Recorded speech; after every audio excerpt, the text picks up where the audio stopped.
సంబంధించిన విషయాలు కొన్ని మనము తెలుసుకోవాల్సి వస్తుంది. భగవంతుడు కష్టాలకు గురి చేస్తున్నాడని, బాధలకు గురి చేస్తున్నాడని మనం భగవంతుడిని నిందిస్తున్నాం. అది ఎంత వరకు సబబోదు, అది ఎంత వరకు నిజం. ఈ కష్టాల వలన దేవుడు ఏమంటున్నాడు అంటే మిమ్మల్ని కాపాడుతున్నాను అంటాడు. అదేంటి, దేవుడు మాకు కష్టాలు బాధనిస్తున్నాడని భగవంతుడిని మనం నిందిస్తున్నాము, భగవంతుడేమో ఈ కష్టాల వలన మిమ్మల్ని కాపాడుతున్నాను అంటున్నాడు. ఏ విధంగా అంటే వజ్రమైన స్నాన పెట్టకుండా పెరగదు కదా. ఒక కోహినూరు వజ్రమే ఉందనుకోండి, కోహినూరు వజ్రమైనా సరే అక్కడ ఒక అడవిలో పడి ఉంటే దానికి మెరుపులు పెట్టకుండా సాన పెట్టకుండా మెరవదు కదా. మనం కష్టపడితేనే కదా రాటు వేలిపోతాము, కష్టపడితేనే సుఖాలను పొందుతాము. కష్ట సుఖాలు అనేటివి ద్వంద్వములు, ఒకటి ఉంటే రెండు ఉంటాయి. కేవలం సుఖం అనేది కోరుకోవడం అనేది వెతుకలమే అవుతుంది. భగవంతుడికే వదిలేయాలి, భగవంతుడికే వదిలేయాలి. అప్పుడు మన మనసు తేలిక అవుతుంది. కష్టాలను మనం దేవుడిచ్చిన ప్రసాదంగా భావించాలి. అప్పుడు ఆ కష్టాలు కష్టాల్లాగా ఉండకుండా మనకు కష్టాలు తేలిక అవుతాయి. మనం కష్టాలు వచ్చినప్పుడు మనకు 3 లాభాలు కలుగుతున్నాయి. ఏమిటది అంటే, మొదటిది పూర్వజన్మ కర్మ రుణం తీరుతుంది. గత జన్మ కర్మలు ఏమైనా ఉన్నాయేమో ఆ కర్మల రుణం తీరిపోతుంది కష్టాలు పడుతూ ఉంటే. రెండవది ఏమిటి, ఈ కష్టాల వలన అంతర్గతంగా మనలో ఉన్న శక్తులు వెలికి వస్తాయి, సాధన వలన మరింతగా ప్రకాశిస్తాయి. మూడవది, ఆ శక్తులు మనం వర్తమానంలోనూ భవిష్యత్తులోనూ మంచి సత్కర్మలు చేసే అవకాశాన్ని మనకిస్తాయి. ఈ విషయంలో పాండవులు, ఋషులు, మునులు అందరూ ఈ విధంగానే చేశారు. వారు కర్మ క్షాళనం కోసం తప్పించారు కానీ కర్మ తప్పించుకోవడానికి ఎప్పుడూ చూడలేదు. గత జన్మ పాప రాశి మనది కొండంత ఉంటుంది. ఇన్ని కష్టాలు పడుతున్నాం, దేవుడు రక్షిస్తలేడు అనుకుంటాం, కానీ గత జన్మ పాప రాశి కొండంత ఉంటుంది. దీనిని నెమ్మదిగా మెల్లగా ఎలా తప్పించుకోవాలో అని ఆలోచిస్తూ ఉంటే ఈ కర్మలు ఇంకా పెరిగిపోతాయి, జన్మలు ఇంకా పెరిగిపోతాయి. విష్ణుమూర్తి ద్వారా పాలకులైన జయ విజయులను 3 జన్మల్లో హరివైనులుగా మారి హరి చేత చంపబడి వైకుంఠం చేరుతారా, లేదా శ్రీహరిని పూజించి 7 జన్మల్లో వైకుంఠం చేరుతారా అని అడిగితే వారు ఏం చేశారు? 7 జన్మల హరి విరహం భరించలేము, 7 జన్మల సుదీర్ఘ కాలాన్ని భరించలేము అన్నారు. మరి మనం మాత్రం ఎందుకు భరించాలి? మనం మాత్రం మన కర్మ భారాన్ని అతి త్వరగా వదిలించుకోవద్దు. మరి దీనికి శ్రీకృష్ణుడు ఏం చెప్పాడు? శ్రీకృష్ణుడు దీనికి ఒక అద్భుతమైన మార్గాన్ని చూపించాడు.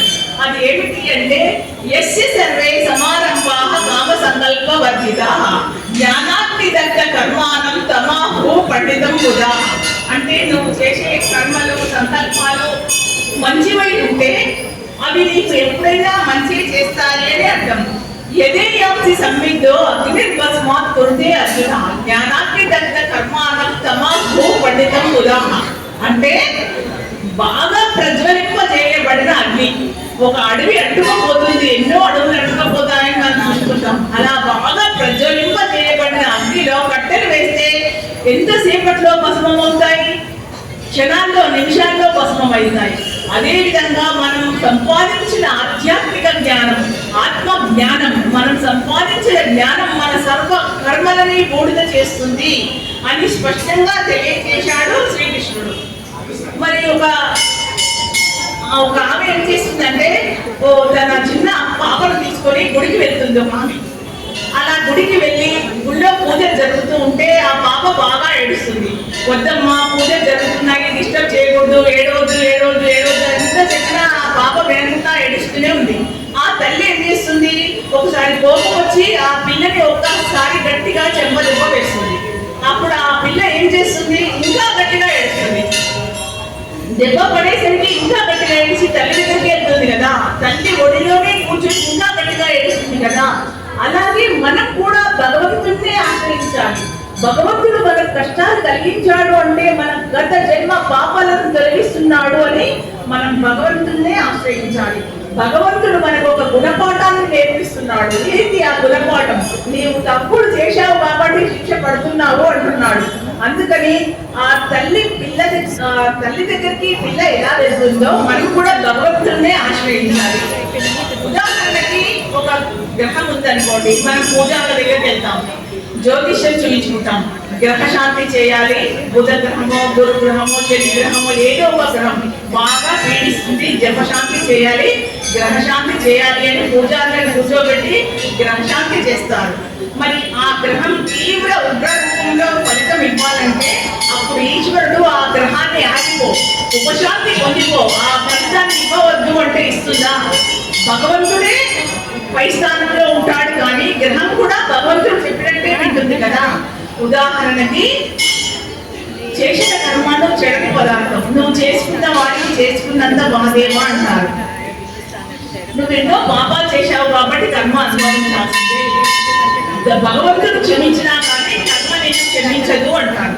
అలాంటప్పుడు కర్మ మనను క్షమించదు. మనం చాలా పాపాలు చేశామనుకోండి, కర్మ మనను క్షమించదు, కర్మ ఫలితం మనం అనుభవించాలి.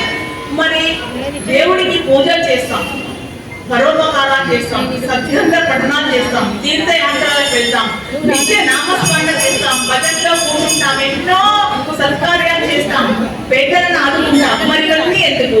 నీ కర్మను అనుభవించక తప్పదు అన్నప్పుడు మరి ఇవన్నీ సెకండరీ, ఇవన్నీ మనం చేస్తున్నాం, మరి వీటి వల్ల ఫలితం ఏంటి?